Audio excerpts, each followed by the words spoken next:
നമസ്കാരം. ക്യൂ മലയാള UK ന്യൂസിലേക്ക് സ്വാഗതം.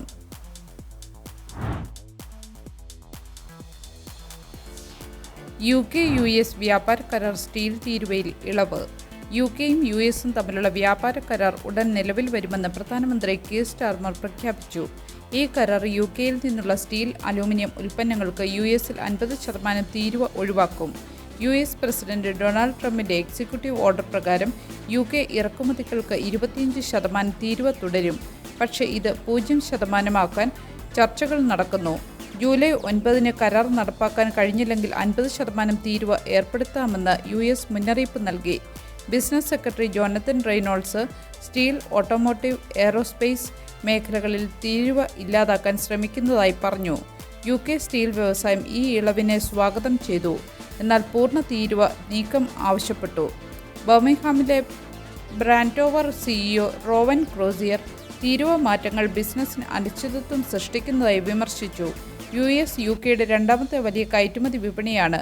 ഈ കരാർ വ്യവസായത്തിനും തൊഴിലവസരങ്ങൾക്കും നിർണായകമാണ്. വിന്റർ ഫ്യൂവൽ പേയ്മെന്റ് UK നയം മാറ്റുന്നു. UK സർക്കാർ വിന്റർ ഫ്യൂവൽ പേയ്മെന്റ് നയത്തിൽ മാറ്റം വരുത്തുന്നു. കഴിഞ്ഞ വർഷം പെൻഷൻ ക്രെഡിറ്റ് ലഭിക്കുന്നവർക്ക് മാത്രമായിരുന്ന ഈ ആനുകൂല്യം ഈ വർഷം കൂടുതൽ പേർക്ക് ലഭിക്കുമെന്ന് ചാൻസലർ റേച്ചൽ റീവ്സ് പ്രഖ്യാപിച്ചു. 200 മുതൽ 300 പൗണ്ട് വരെ നൽകുന്ന വിന്റർ ഫ്യൂവൽ പേയ്മെന്റ് തണുപ്പുകാല ഊർജ്ജ ബില്ലുകൾക്ക് സഹായിക്കുന്നു.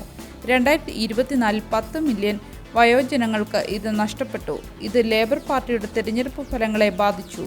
പ്രധാനമന്ത്രി കീർ സ്റ്റാർമർ കൂടുതൽ പേർക്ക് ആനുകൂല്യം ലഭിക്കുമെന്ന് പറഞ്ഞെങ്കിലും യോഗ്യത വ്യക്തമല്ല.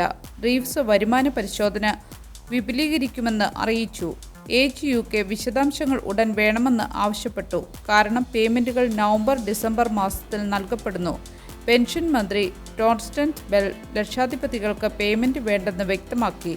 സ്കോട്ട്ലൻഡിൽ 2025 വ്യത്യസ്ത നയം നടപ്പാക്കും. ഫിസിഷ്യൻ അസോസിയേറ്റുമാരുടെ പേര് മാറ്റാൻ ഒരുങ്ങുന്നു. PMR ഡോക്ടർമാരാണെന്ന് രോഗികൾ തെറ്റിദ്ധരിക്കുന്നതായുള്ള കണ്ടെത്തലിനെ തുടർന്നാണ് ഈ നടപടി. രോഗികളുടെ സുരക്ഷ ഉറപ്പാക്കാനാണ് ശ്രമം. ഫിസിഷ്യൻ അസോസിയേറ്റ്സ് എന്ന പേരാണ് പൊതുജനങ്ങളെ ആശയക്കുഴപ്പത്തിലാക്കുന്നതെന്ന് ഡോക്ടർമാർ ആശങ്കപ്പെട്ടിരുന്നു. ലെങ്കിന്റെ റിപ്പോർട്ട് ഹെൽത്ത് സെക്രട്ടറി വെസ്റ്റ് റീറ്റിംഗ് സ്വീകരിക്കുമെന്നാണ് കരുതുന്നത്. ഇതിന് ഫിസിഷ്യൻ അസിസ്റ്റന്റ് അല്ലെങ്കിൽ ഡോക്ടർ അസിസ്റ്റന്റ് എന്നീ പേരുകൾ നൽകാൻ സാധ്യതയുണ്ട്. മുൻപ് നടന്ന പല രോഗികളുടെ മരണങ്ങളിലും ഫിസിഷ്യൻ അസോസിയേറ്റുമാരുടെ ഭാഗത്തു നിന്നുള്ള വീഴ്ച ചൂണ്ടിക്കാണിക്കപ്പെട്ടിരുന്നു. രോഗികളുടെ സ്ഥിതി തെറ്റായി നിരീക്ഷിക്കുന്നതാണ് പലപ്പോഴും പ്രശ്നമാകുന്നത്. ഇവർ ഡോക്ടർമാരാണെന്ന് കരുതി രോഗികൾ ഇവരെ വിശ്വസിക്കുകയും ചെയ്യുന്നുണ്ട്. ക്യാബിൻ ബാഗേജുകൾക്ക് നിരക്ക്. വിമാനം വൈകിയാൽ നഷ്ടപരിഹാര തുകയിലും മാറ്റം. നിയമങ്ങൾ പരിഷ്കരിക്കാൻ EU. യൂറോപ്പിൽ വിമാന യാത്രക്കാരുടെ ക്യാബിൻ പാക്കേജുകൾക്ക് നിരക്ക് ഏർപ്പെടുത്താനുള്ള ചർച്ചകൾ പുരോഗതിയിൽ. ബ്രസൽസിൽ ഇന്ന് നടക്കുന്ന യൂറോപ്യൻ യൂണിയൻ രാജ്യങ്ങളിലെ 27 അംബാസഡർമാരുടെ യോഗത്തിൽ ഇത് സംബന്ധിച്ച ചർച്ചകൾ നടക്കുമെന്നാണ് റിപ്പോർട്ടുകൾ. നാളെ നടക്കാനിരിക്കുന്ന ഗതാഗത മന്ത്രിമാരുടെ യോഗത്തിൽ ഇന്നത്തെ ചർച്ചകളിലെ നിർദ്ദേശങ്ങൾ സമർപ്പിക്കാനാണ് നീക്കം. വിമാന യാത്രക്കാരുടെ അവകാശങ്ങൾ പരിഷ്കരിക്കാനുള്ള പദ്ധതിയുടെ ഭാഗമാണിത്. യാത്രക്കാരുടെ ക്യാബിൻ ബാഗേജുകൾക്ക് നിശ്ചിത നിരക്ക് ഏർപ്പെടുത്താനും വിമാനം 4 മണിക്കൂറിൽ കൂടുതൽ വൈകിയാൽ മാത്രം യാത്രക്കാർക്ക് നഷ്ടപരിഹാരം നൽകിയാൽ മതിയെന്നുമുള്ള പുതിയ വ്യവസ്ഥകളിന്മേലാണ് ചർച്ചകൾ നടക്കുക.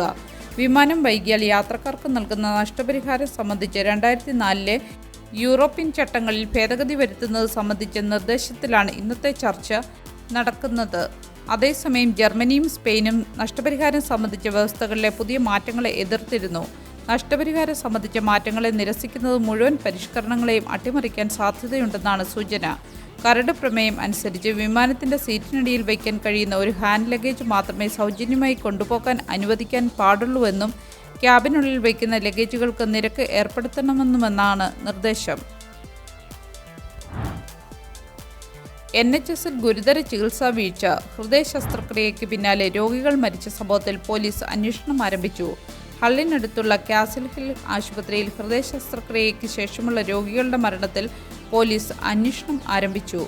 ആശുപത്രിയിലെ ചികിത്സാ പിഴവിന് പിന്നാലെ ചിലർക്ക് പരിക്കുകൾ ഉണ്ടായിരുന്നതായും പ്രധാന ശസ്ത്രക്രിയയിലെ സങ്കീർണതകൾ മരണ സർട്ടിഫിക്കറ്റുകളിൽ നിന്ന് ഒഴിവാക്കിയതായും രേഖകൾ പുറത്തുവന്നതിന് പിന്നാലെയാണ് അന്വേഷണം ആരംഭിച്ചിരിക്കുന്നത്. ഒരു സ്ത്രീക്ക് 6 മണിക്കൂർ നീണ്ടുനിന്ന ലോക്കൽ അനസ്തീഷ്യ ശസ്ത്രക്രിയയിൽ 5 ലിറ്റർ രക്തം നഷ്ടപ്പെട്ടതിന് പിന്നാലെ ജീവൻ നഷ്ടമായിരുന്നു. എന്നാൽ ഇവരുടെ മരണ സർട്ടിഫിക്കറ്റിൽ ന്യൂമോണിയ മാത്രമാണ് രേഖപ്പെടുത്തിയിരുന്നത്. ശസ്ത്രക്രിയയെക്കുറിച്ചോ സങ്കീർണതകളെക്കുറിച്ചോ ഇതിൽ പരാമർശിക്കുന്നില്ല. മരണത്തിന് പിന്നാലെ സത്യാവസ്ഥ ഹോസ്പിറ്റൽ അധികൃതർ ബന്ധുക്കളെ അറിയിച്ചിരുന്നുമില്ല. അന്വേഷണം പ്രാരംഭഘട്ടത്തിലാണെന്നും ഇതുവരെ ആരെയും അറസ്റ്റ് ചെയ്തിട്ടില്ലെന്നും ഹംബർസൈഡ് പോലീസ് സ്ഥിരീകരിച്ചു. ചികിത്സാ പിഴവിൽ 11 രോഗികളാണ് ഇരയായിരിക്കുന്നത്. ചികിത്സാ പിഴവുകൾക്ക് പിന്നാലെ അടിയന്തര നടപടികൾ നടന്നെങ്കിലും ഇവയൊന്നും തന്നെ പൊതുജനങ്ങളുമായോ രോഗികളുടെ കുടുംബങ്ങളുമായോ പങ്കിട്ടിട്ടില്ല. 2021 റോയൽ കോളേജ് ഓഫ് ഫിസിഷ്യൻസാണ് ആദ്യ അവലോകനം നടത്തിയത്. 2024 തുടക്കത്തിൽ ഹോസ്പിറ്റലിൽ നടന്ന 11 മരണങ്ങളുടെയും സമഗ്രമായ ഒരു അവലോകനം നടന്നു. 2021 7 കാർഡിയക് കൺസൾട്ടന്റുകൾ ആശുപത്രിയുടെ ചീഫ് എക്സിക്യൂട്ടീവിന് അയച്ച കത്തിൽ കടുത്ത ആശങ്ക പ്രകടിപ്പിച്ചിട്ടുണ്ട്. പ്രമുഖ മാധ്യമമായ BBC ബന്ധപ്പെട്ടപ്പോഴാണ് ഇരകളുടെ കുടുംബങ്ങൾ ഈ അന്വേഷണത്തെക്കുറിച്ച് അറിയുന്നത്. UK-യിൽ ഡിജിറ്റൽ ID നടപ്പാക്കാൻ home secretary Yvette Cooper.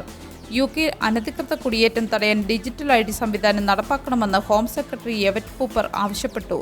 English ചാനലിലൂടെ ശനിയാഴ്ച 1194 കുടിയേറ്റക്കാർ 18 ബോട്ടുകളിൽ അനധികൃതമായി UK-യിലെത്തി. ഇത് ഈ വർഷത്തെ ഏറ്റവും ഉയർന്ന ഒറ്റ ദിനക്കണക്കാണ്. 2025 ആദ്യ 5 മാസങ്ങളിൽ 14,811 പേർ എത്തിയതായി ഹോം ഓഫീസ് വെളിപ്പെടുത്തി. കഴിഞ്ഞ വർഷത്തേക്കാൾ 42% കൂടുതലാണിത്. ഡിജിറ്റൽ ID-യും വിസയും ഉപയോഗിച്ച് ആരാണ് UK-യിൽ നിയമപരമായി താമസിക്കുന്നതെന്ന് കണ്ടെത്താനാണ് കൂപ്പറിൻ്റെ പദ്ധതി. തെരഞ്ഞെടുപ്പിന് ശേഷം അനധികൃത തൊഴിൽ റെയ്ഡുകൾ 40% വർദ്ധിച്ചതായും പറഞ്ഞു. കടൽ യാത്രകൾ അപകടകരമാണെന്നും ക്രിമിനൽ സംഘങ്ങൾ അതിർത്തിയിൽ ആധിപത്യം സ്ഥാപിച്ചതായും കൂപ്പർ മുന്നറിയിപ്പ് നൽകി. 2024-25 റെഡ് ഡേകൾ 182 ഉയർന്നു. ഇത് കഴിഞ്ഞ വർഷം 108 ആയിരുന്നു. പ്രതിരോധ മന്ത്രി ജോൺ ഹീലി UK അതിർത്തി നിയന്ത്രണം നഷ്ടപ്പെട്ടതായി സമ്മതിച്ചു. കൂപ്പർ അസൈലം ഹോട്ടലുകൾ അവസാനിപ്പിക്കണമെന്നും കുടിയേറ്റ നിയന്ത്രണത്തിന് ഓർഡർ ആൻഡ് കൺട്രോൾ ആവശ്യമാണെന്നും വ്യക്തമാക്കി. ഒരു നല്ല ദിവസം ആശംസിച്ചുകൊണ്ട് ഈ വാർത്താ ബുള്ളറ്റിൻ പൂർണ്ണമാകുന്നു. ചാനൽ ലൈക്കും സബ്സ്ക്രൈബും ചെയ്ത് പ്രോത്സാഹിപ്പിക്കണമെന്നും അഭ്യർത്ഥിക്കുന്നു.